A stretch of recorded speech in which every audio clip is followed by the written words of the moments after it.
How you doing, Professor? It is me once again, and today we're gonna go over the Van Dyke Museum. So, hear me out. When I first visited this museum, I did it all over the phone due to my job not giving me the hours I needed to complete this, which is totally my fault. I totally understand. I should have managed my time more, but I never encountered this part right here, you know, in this part and stuff like that. Neither did I encounter the floor, or that I ever saw my phone version, because I guess it's different on the mobile version. Either that or I could be wrong. It's just this lobby right here never loaded on my phone, on my cellular device, ever. The only things that loaded were like the paintings with you know.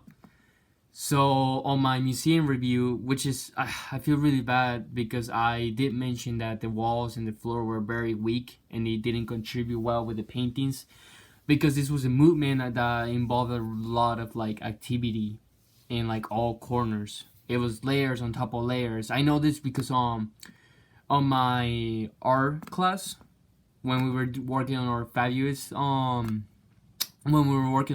projects, I kind of did mine a little too flat, and he mentioned it himself, the professor. I don't know if you know him. His name is Weeks. Oh man, I think I mentioned him already in the last video. This is all I ever talk about. But he basically called me out on that, saying that this was a movement that involved a lot of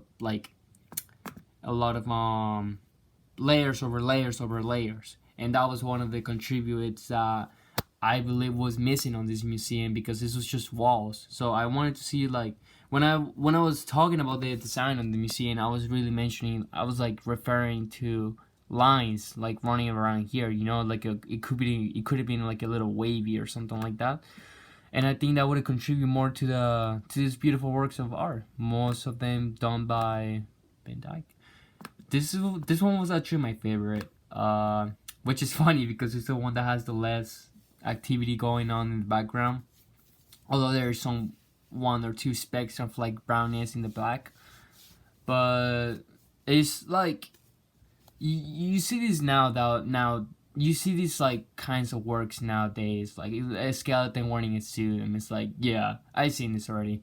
This was done in a time where like skeletons weren't really touched as much as they weren't really touched as much unless it was for scientific purposes.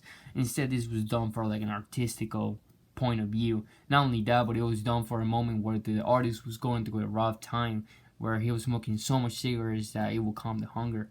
So it resembles a lot of that, you know. And me also, like, the background goes so well with the skeleton, because the skeleton is basically dead, even though he's smoking a cigarette, and the background being black representing death. It's just, I think it's such a great picture. I wish I had that creativity, but I mean, skeletons are so overexploded nowadays. You basically see a skeleton doing anything. In fact, I gave my friend Lily a shirt for her birthday, which is a skeleton skateboarding. So even if I was to make something like that, it wouldn't have the same impact, because skeletons are just so overused nowadays. It's not even funny to see anymore. But yeah, this was probably my favorite museum out of all the museums I visited over this semester, because although I do think people overhype the heck out of Van Dyke for his reputation and for that one painting that resembled death, which was like a castle on a blue sky. I completely forgot what it's called. I don't even know. I don't deserve to be called a graphic design major. But basically, I do think that Van Dyke is an amazing artist, and especially during the circumstances that he was positioned on, he still managed to make wonderful art with wonderful meaning. What the heck? I just don't think he's as much. Like, I just feel there's more out there, you know? Usually when we see art history, we usually always think of the same names: Van Dyke, Picasso, blah blah blah. I don't know. I just feel like we're in a pause. I feel like art history could evolve, but I guess we're gonna be stuck in the same names for the rest of our lives, for centuries and centuries. Anyway, thank you so much for being such a wonderful professor. I hope you have a wonderful summer, and I hope you enjoy my last video. Peace.